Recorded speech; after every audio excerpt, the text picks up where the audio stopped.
नमस्कार दोस्तों, बहुत बहुत स्वागत है मेरे चैनल कानून और सुरक्षा हेल्पलाइन में। आज हम उस बारे में बात करेंगे जिस बारे में हर औरत जानना चाहती है। पत्नी अधिकतर ये जानना चाहती है कि अगर हमारे साथ कुछ गलत होता है और अगर हम मायके चले जाते हैं तो मायके से हम केस दर्ज करवा सकते हैं या नहीं, पुलिस में एफआईआर दे सकते हैं या नहीं। तो पूरी तरह से आपके सभी सवालों का जवाब हम देंगे, लेकिन उससे पहले चैनल को सब्सक्राइब कीजिए ताकि ज़रूरी जानकारी आप तक पहुंच सके। देखिए, आपको बता दूं कि सुप्रीम कोर्ट के तहत भी और सुप्रीम कोर्ट ने भी कहा है कि पत्नियां उत्पीड़न का मुकदमा मायके से भी दर्ज करा सकती हैं। मुख्य न्यायाधीश की अध्यक्षता वाली 3 जजों की वृद्ध पीठ ने यह फैसला 7 वर्ष बाद दिया है। 3 जजों की पीठ को यह रेफरेंस 2 जजों की पीठ ने 2012 में भेजा था। इसमें सवाल यह था कि धारा 498 ए के तहत दहेज प्रताड़ना का केस वैवाहिक घर के क्षेत्र अधिकार के बाहर पंजीकृत और जांच किया जा सकता है या नहीं। तो यहाँ पे आपको क्लियर करेंगे ये बात कि ये केस पंजीकृत हो सकता है या नहीं हो सकता है। अब यहाँ पे क्या हुआ कि 2 जजों की पीठ ने इस सवाल को रुचिकर मानते हुए बड़ी पीठ को रेफर किया था। यह मामला इलाहाबाद हाई कोर्ट के फैसले के खिलाफ अपील में सुप्रीम कोर्ट आया था। हाई कोर्ट ने कहा था कि धारा 498 ए के तहत क्रूरता एक जारी रहने वाला अपराध नहीं है, इसीलिए इससे संबंधित मामलों को वैवाहिक घर के क्षेत्राधिकार के बाहर के दर्ज और जांच नहीं किया जा सकता। यह कहकर हाईकोर्ट ने ट्रायल कोर्ट द्वारा अभियुक्तों के खिलाफ मुकदमे के संज्ञान को रद्द कर दिया था।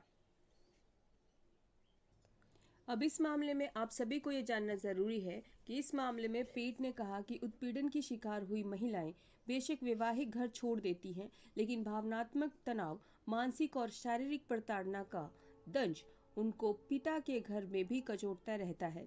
हमारी सुविचारता की राय है कि धारा 498 ए लाने का उद्देश्य महिलाओं के खिलाफ उसके पत्नी और रिश्तेदारों की हिंसा को रोकने का है, जिससे आत्महत्याएं और गंभीर चोटों के मामले में भी समा आते हैं। यदि उसे पति के घर में ही केस दायर करने तक सीमित कर दिया जाएगा तो इस संशोधन यानी 1983 का उद्देश्य ही समाप्त हो जाएगा। न्यायिक प्रयास हमेशा यही होना चाहिए कि कानूनों का प्रभाव स्पष्ट और सतत बना रहे। इसलिए हमारी राय है कि निष्कासित पत्नी अपने पति के घर से भी आईपीसी की धारा 498 के तहत केस दायर कर सकती है और सीआरपीसी की धारा 179 के तहत कोर्ट इस पर संज्ञान ले सकता है। यानी कि अब पत्नी अपने पिता के घर से भी आईपीसी की धारा 498 ए के तहत केस दायर कर सकती है।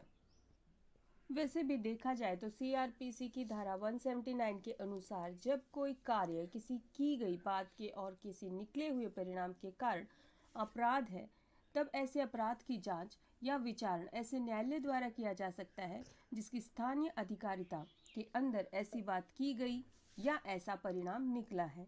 यानी कि हर औरत, हर पत्नी अपने पिता के घर में जाकर भी, क्योंकि परिणाम जो है 498 का, कई बार उसको मारा पीटा जाता है, मार पीट करने के बाद उसके साथ उसको घर पे भेज दिया जाता है और वो वहाँ पर चली जाती है। तो इसके तहत वो अपने घर से भी यानी अपने पिता के घर से भी 498 का केस दर्ज करा सकती है। तो अब मेरी हर बहन, हर पत्नी और हर उस औरत से ये गुजारिश है कि अगर आपके साथ ऐसा हो रहा है और आप मायके में आ चुकी हैं तो आप वहाँ से भी केस दर्ज करवा दीजिए। रोना बंद कीजिए, आवाज़ उठाइए।